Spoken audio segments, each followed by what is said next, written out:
Okay, welcome everyone to Curzon Speaker Salon digital series.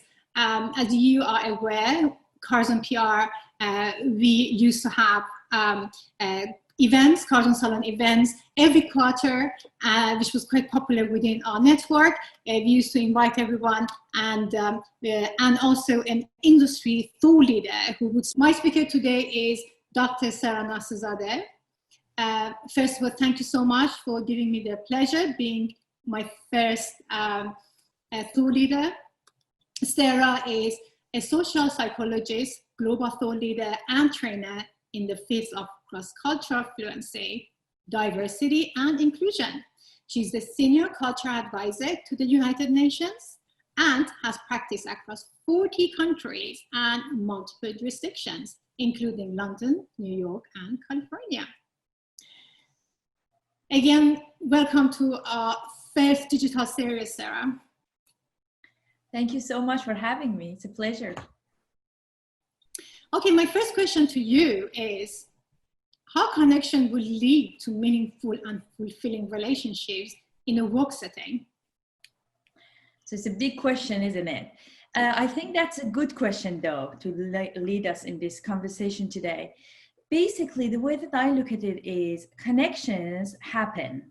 Usually, you know, some people believe in, oh, even in the workplace, they say, oh, our chemistry doesn't work, or it does work. So it's based on like a physiological reaction that you have towards a different person. And without going to the clinical side of things and talking about how that works, in the workplace, we need relationships. Many people think we just need to relate to one another at a superficial level. But in this day and age, I actually respectfully disagree with that. I think having meaningful relationships in a workplace is very important, because also due to multiple research that we have, the retention rates are much better in those companies that people feel that sense of belonging, that sense of a shared culture that they have with each other. And culture meaning what? The shared rituals, shared community, shared beliefs. And our way of creating it is mostly through shared language.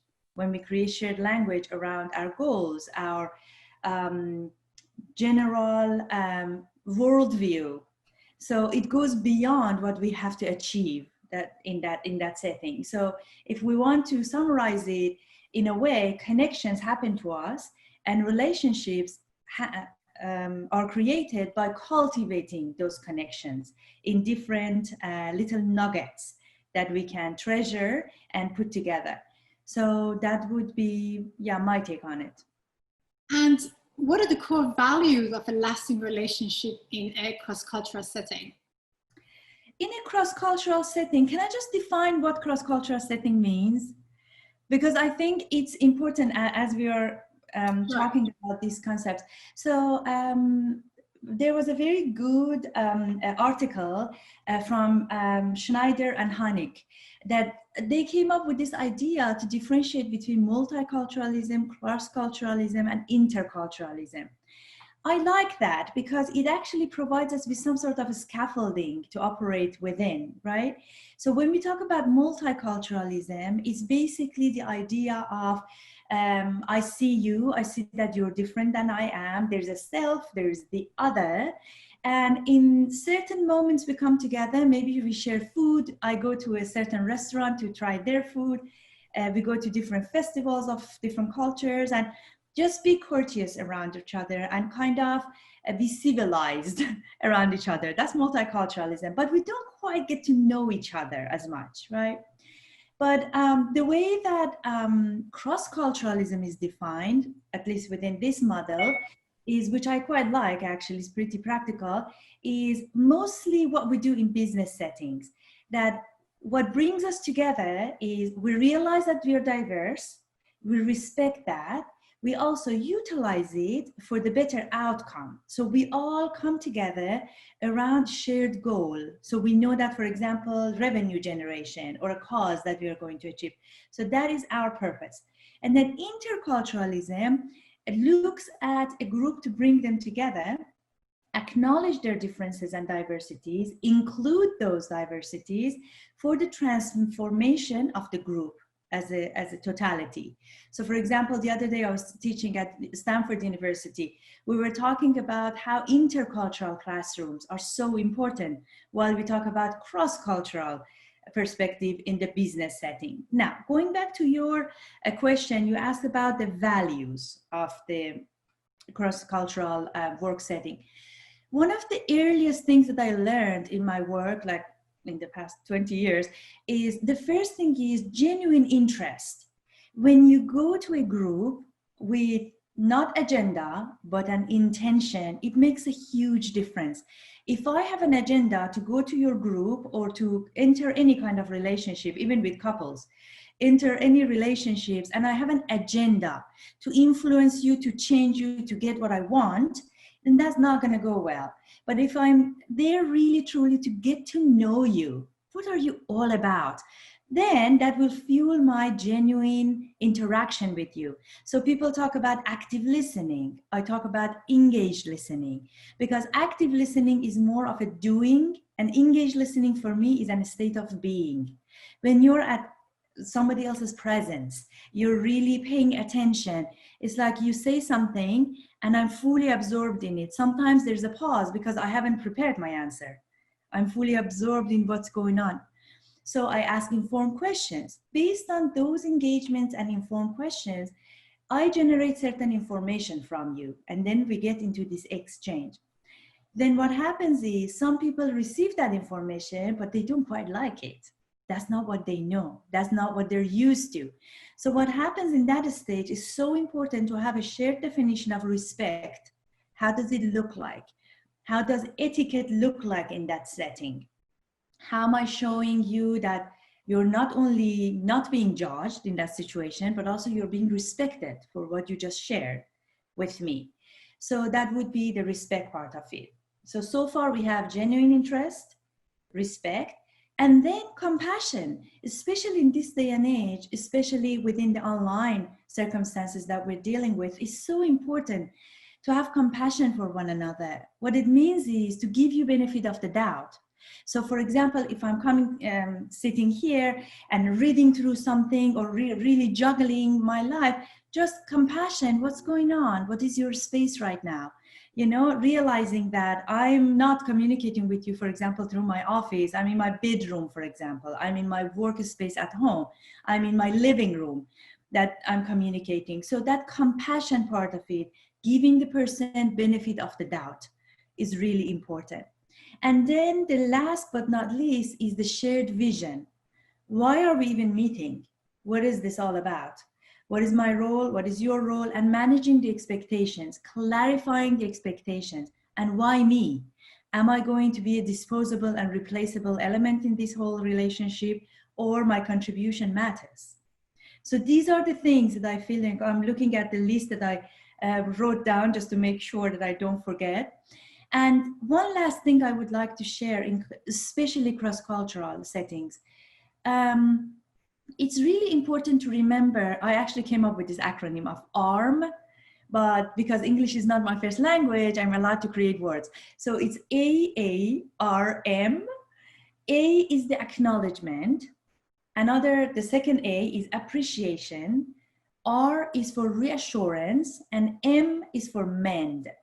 Why am I putting it out there? Because most often it happens that, you know, I'm in conversation with you. It happens in any relationship, even with your spouse, with your child, with your co-worker, most likely. So we're talking about something makes me uncomfortable, right? So right there and then, we need to find a culturally appropriate way, culturally sensitive way to name it. That, you know what you just said made me a little bit uncomfortable. I don't know why. And not putting it on the other person, but naming it. So acknowledging that something happened, right? And then appreciating as why did that matter? Why did it hurt? Why did it upset you or offend you in any way? And then reassure that I really would like us to resolve this. So I'm in this. It's not that, you know, give me my toys, I'm just gonna go home. It's like, you know, staying there. I'm here. I stay until we resolve it. And then offer a solution to mend, reach out. Like, can we have an offline meeting, please? Can we have a phone call? Would it be okay to touch base after the meeting? So something like that, so that, you know, we arm ourselves with that specific cornerstones of keeping the relationship growing, so that we don't just break. After each rupture needs to be a repair. So that's really important. That's why I put it out there, especially for cross-cultural relationships, where there is so much to navigate. We are in the business of PR, and you know, the relationship businesses obviously have been massively affected. So my third question is, how is COVID-19 is affecting the relationship-driven businesses across the world? That is a good question. So here's my 2 cents on it. The way that I see it from you know, my clients. One is, many things are accelerated. So for example, people who thought, oh, I'm just going to live and die without having a smartphone. Why do I need it for? Or for example, why do I need to promote myself on social media, going back to your business of PR? Or why do I need to use this channel versus that channel?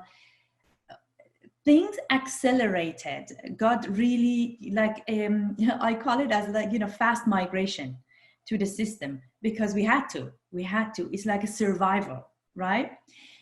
Other things came to halt. So there were certain things that we realized that, oh, this is not going to work actually. Like, for example, there's a lot of conferences and events that if we had to continue the way that they were never going to work, right? Because we can't really bring people together. So to a halt. Other things were slowed down, and other things were introduced for the first time. So there were certain things that, you know, the world is really evolving, and is evolving really fast. And the other thing is, one of the other factors that I see in, to answer your question about the impact of the COVID-19, is our reliance on our language, which I often joke that it's the least efficient tool we have, but sometimes it's all we have. And in these circumstances is literally majority of the things that we have. So it's really important. So it's really important to kind of have an appreciation for that as well, that the language has a very special place right now. We rely on it a lot, and also rely on technology a lot. But one thing that I would say is, with language, I don't just mean like I speak English or French or, you know, whatnot. With language, what I mean is shared language between people involved. So it could be 2 people, it could be, you know, a group of people. Another layer to this whole impact of COVID is, many of us, including myself, coming from cultures that are collectively oriented, group oriented, which means that we rely on social cues. I look at you and micro expressions of your face. I was trained that way since I was a child, because I came, you know, I grew up in a culture that social cues matter. If you look down, it matters. If you look up, it matters. So we are constantly reading each other without communicating verbally. Now imagine that I'm coming online, I'm losing the majority of those micro expressions, and the lighting is not good. The predictability fatigue happens in the brain, you know, when we are online, because of the glitches in the system. So there's a lot that I missed in that ground, right? Now I have to upgrade different parts of my brain to the system of low context countries, which means that in a way, we had kind of the upper hand because we could read people, we could communicate with people, you know, all of that. But now I have to sit here, just rely on the words that I say and look at you to see how you perceive and receive it, and also receive and perceive whatever that you put out to me. So it's really important to make sure that the language between us at the workplace are understood very clearly. And also we give people a chance to kind of adjust themselves, because it's kind of an adaptive change rather than a sudden change with language. We can't just change our language and the way that we relate to it overnight. Another change that I'm noticing within this COVID-19 situation is prioritization in personal and work life. It's actually very interesting because many of the organizations that I'm a part of, as much as people would like to volunteer for board positions, for different executive positions, to make a change in the society, which everybody was excited about, they're shying away these days because they're at capacity. The prioritizations in their lives changed a lot. Also for businesses, so priorities changed a lot. And that's okay. Maybe we have to reprioritize, not quarterly basis, you know, in our businesses, but maybe we have to have weekly meetings because the world is changing so fast. And that's okay. These are the changes that we need to kind of absorb and be kind of patient with, so to speak. The other thing is the element of trust after COVID went to a whole different level, because the sense of accountability, and I trust that if I give you this task, even if you have 11 children running around the house, but you're going to get it done and be ready for that meeting, you know? So these are the ones that accountability of people and organizations, how they take care of their people, which is quite important. This is the time that I think companies and organizations need to be behind their people, really show them how they care for them and how they care about them. I've already seen many companies starting with their diversity inclusion programs. And I'm not only talking about racial inclusion or ethnicity inclusion or migration. I'm talking about disability. I'm talking about different abilities. And so it's mental health. They actually increased their tiers for mental health counseling, because they realize that we're all in this together, and this long period of constant anxiety and ambiguity doesn't sit well with human nature. So these are the things that I see as differences in after COVID, that we haven't necessarily had them before to this extent. Right. So around the same concept, how should we manage working relationship and staying in touch during COVID-19? So previous questions was a lot about, relationship-driven businesses, but not every business is relationship-driven. But how would we basically keep the working relationships? First and foremost, we shouldn't pretend that nothing has changed. That's not going to work. You know, I enter the meetings and they schedule 8 hours of meeting. I'm like, are you human even? How can you sit like for 8 hours straight? This is not recommended by any kind of doctors or shamans or anybody for that matter. So you can't really do that, right? So first and foremost, acknowledging that our situation changed, right? So we are communicating differently. The other aspect of it is actually very interesting, because even at the workplace, we might not realize many people went back to work, by the way, because I know that you're a global company, so you have global audience. I have to put it out there that in many countries, people went back to work with masks. What does that mean? Not everybody has these lines of age or, you know, whatnot to show that I'm laughing or I'm frowning. And to make issues more complicated, I know it sounds funny and silly, but this is real. Many people use Botox and, you know, like they don't have the expressions on this part of the forehead. So it makes it very difficult to read people. And then on the other side of it, we try to communicate a little bit more with people and make it a little bit clearer to them. Imagine that I'm wearing a mask and I'm walking down the street. I want to show somebody that, hello, or it's okay that I'm changing my lane, you know, it's not out of disrespect. Or when at the workplace, I'm going to grab my coffee, another person comes to grab their coffee. There is an understanding that there is COVID, but still, you know, it's an adjustment. So I'm trying to communicate, if I have this thing not working, right? Or, you know, for even whatever reason, I might actually wink at them. I might actually use different expressions with my eyes because I don't have this part of my face, right? It's covered. So these are the ones that some people might read it differently and think that, wow, look at this woman, what is that? So this is really important to put it out there, and this comes from the leadership of companies. Or for example, some people feel very uncomfortable to be in close proximity or be in similar meetings or even walking meetings that we do these days for some companies.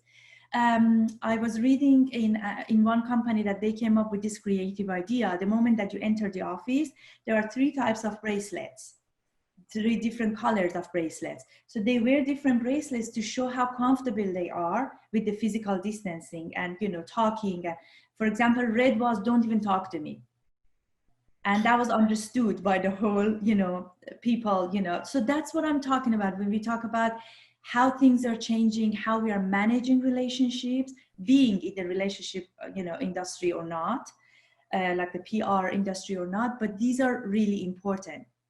The other thing I wanted to mention is think visual, text, and speech. So engage people as much as you can and the way that is appropriate for each group. So give them benefit of the doubt. You don't know. So when you were hiring that person who was really good in writing algorithm, you didn't hire them because of their great, fantastic skill over online communication, right? So now they're forced into show up with another skill that they didn't even ever claim to have.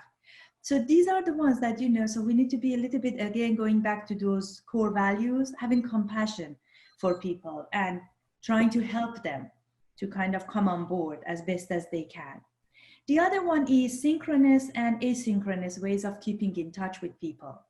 Sometimes meetings could be like face-to-face. Sometimes no, we should really take it upon ourselves to record it and then send it to people so that they have time to absorb, so that they can, you know, study in their own time and watch in their own time. And again, consider that many families are quarantining together. During the day, if you especially have a person that you're taking care of, elderly or young child, is very difficult. Many people work overnight to get their job done. So it's really important that, you know, we provide them that opportunity to be able to kind of keep themselves up to date. It's actually a very interesting point that you just mentioned. Empathy has been a massive subject, not just, and from every aspect. You know, we actually did speak about women leaders who basically manage their countries quite well by actually communicating clearly, but also having empathy. And also at the same level, we're speaking about corporates and how people and managers try to understand each other. It's good to remember everyone are stressed out. It took for everyone, all the managers and senior managers and junior people were going through the same crisis. And it took everyone a bit of time to adjust and understand the positioning and how to move forward. But I think one thing which really sat quite well was empathy. How to ensure inclusivity when conducting business online? That is a wonderful question. Because that's a question that is often ignored. You know, we assume, we are full of assumptions. Again, you know, with the things that got accelerated after this COVID-19 and pandemic and our migration to the online system and change of work environment, whatnot. We assume that everybody is included. Everybody feels that they're there, you know, they can really keep up with all the changes. First and foremost, I would say with the inclusivity, I would check the access of people. Do they have access to, for example, that certain speed of internet that we want? We take it for granted. Many people don't. And remember that most of these protocols, and I'm just going to name it and I'm just going to put it out there, most of the protocols are written by people who are pretty privileged. Although I would like to acknowledge that we all have areas that are pretty privileged and areas that are not privileged, and areas that are respected and celebrated and rewarded in our social surrounding, and areas that are subjugated and they're not. So putting it out there, Also, I would like to recognize that, for example, let's say you have an employee who would come to work, high access internet, wonderful, and now they have to go to a remote area to take care of their elderly parents. So they have to communicate with you to the office, to the headquarters, whatnot, from that remote area. How about them? How inclusive we are towards them. So that's the issue of access would be a big deal. So things that we take for granted, just look around you, even the lighting in my office, do everybody else have that? So this is really important, like the access. The other one is the tech proficiency. Some people, let's say, for example, you know, in my other life as a clinician, I've seen a lot of my colleagues struggle a lot because they went to the office, they are in later stages of their careers and they're pretty established, but they never worked online. So they were not of the generation who were kind of, you know, growing up with it. It's a part of their life, but they really struggled. They're amazing psychologists, but it's really difficult for them. It took them a while to get a grip of it, you know? And it's frustrating for them, frustrating for the clients. So technological proficiency is really important too, which actually brings me back in a circle to the work that probably that you do as the, you know, PR provider in a digital space, without sounding like I'm promoting you guys, but it's important, you know, to also acknowledge that what is it that you can do? What is it that other people can help you do in the best way possible, because we can't be the expert of everything, right? So technical proficiency will bring inclusion. The other one is scaffolding for each meeting. So when we enter each meeting, we need to be very careful that everybody feels that they belong. It matters that they logged in at whatever time. And also it's really important that to hear their contribution. In some cultures, if you don't ask the person direct questions, so what do you think, Sara? I might not come in and give my opinion, especially if it's a culture that acknowledges and appreciates hierarchy and my boss is there, I might not even come in. So in those circumstances, what I find helpful sometimes is that if you use a chat box, that, you know, people can message you privately or in the group, that would be helpful. But you need to also tell them that you have the permission to do that, so that they don't feel like they're going behind the, you know, their boss's back. So these are the ones that, you know, be aware of the dynamic of the group. So that's inclusivity. Some other times, if you call on me, I feel actually terrible. I don't want to be, you know, on the spotlight. So pay attention to the cultural orientation of people. Where are they coming from? What is the safe is not the right word actually. What is the inclusive context for them? Let me actually correct that language as well. As you can say, I'm obsessed with language that we use. So first and foremost, let's think about inclusivity. Might be a big word. Think about nurturing, right? The nurturing environment for everybody. And then on top of that, what can we do to make it like a flourishing environment as well? So survival versus thrival, right? In a work setting. So that's that. The other one is be aware of invisible disabilities. And when I say invisible disabilities, when I walk into the room, if I limp, you will see it, right? So, or if I have visible kind of disabilities and I am used to people noticing that, I won't even be bringing it up because it doesn't even occur to me to say that, hey, by the way, I have this nerve pain here. It really hurts when I sit down. Can I please stand up during the meetings? So these are the things that it's really important to make it clear to the group without putting the person on a spot, that if a person comes and again, you know, objectify it. So for example, say if a person today, at this moment in time for our meeting today, here are the goals for the meeting. Here are the intentions for the meeting. Anybody has any specific needs and you can give them red, amber, and green color. And then they can tell you that, you know, I'm actually having terrible cramps today.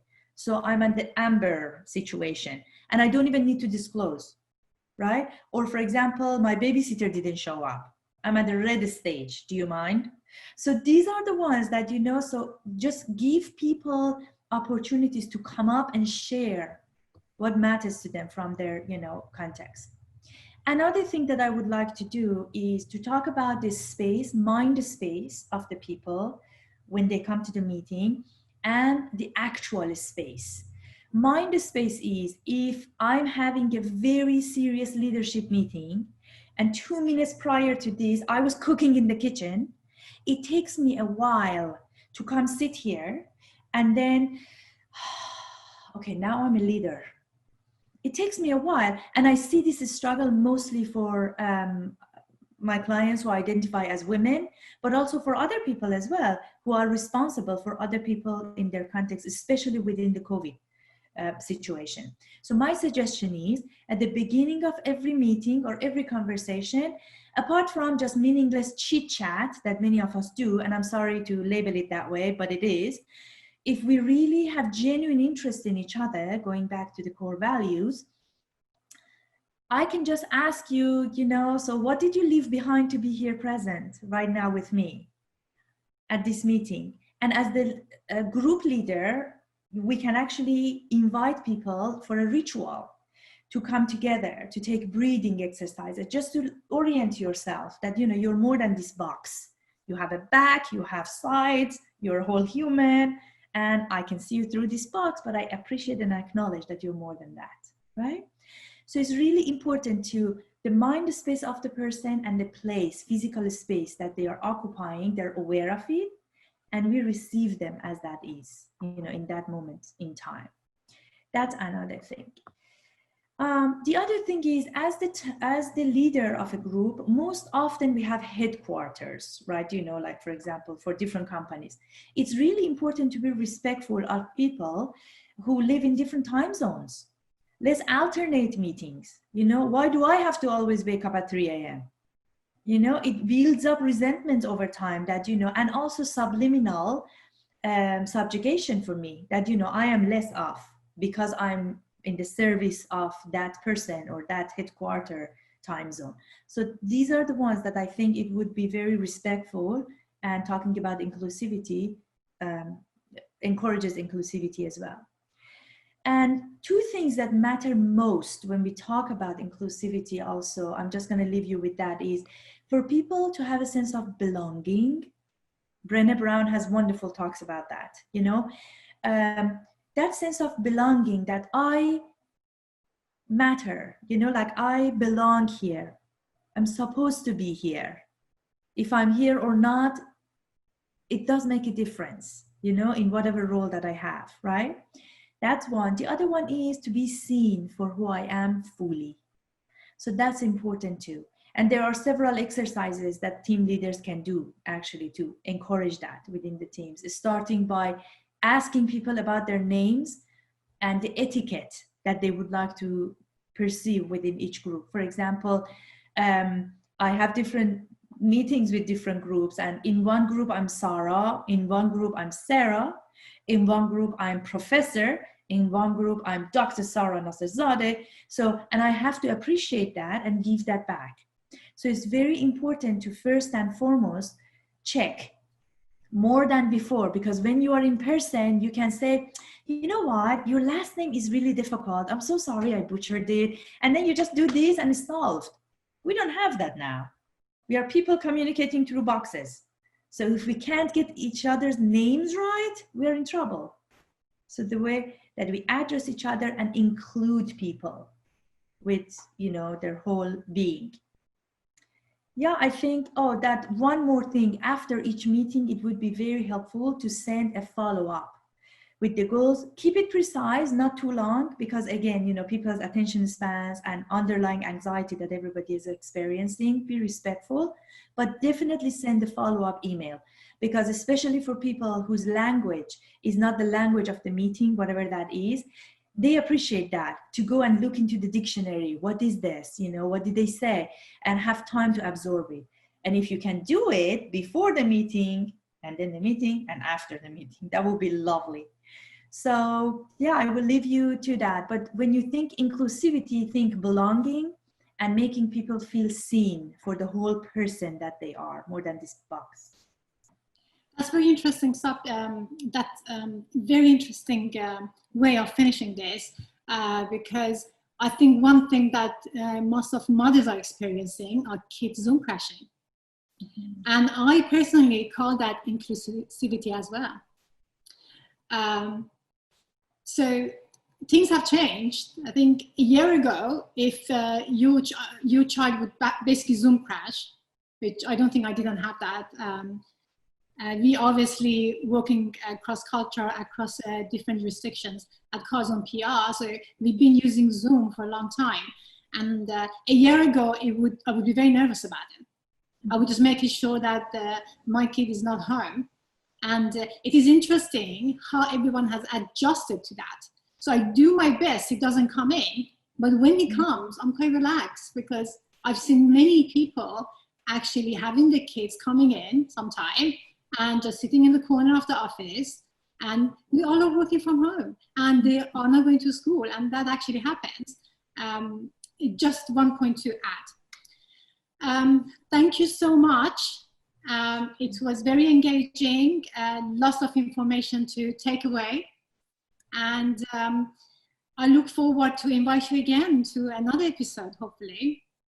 Sure, thank you so much for having me. I hope your viewers and listeners find something meaningful in our conversation. Absolutely, thank you so much. Absolutely, thank you for having me.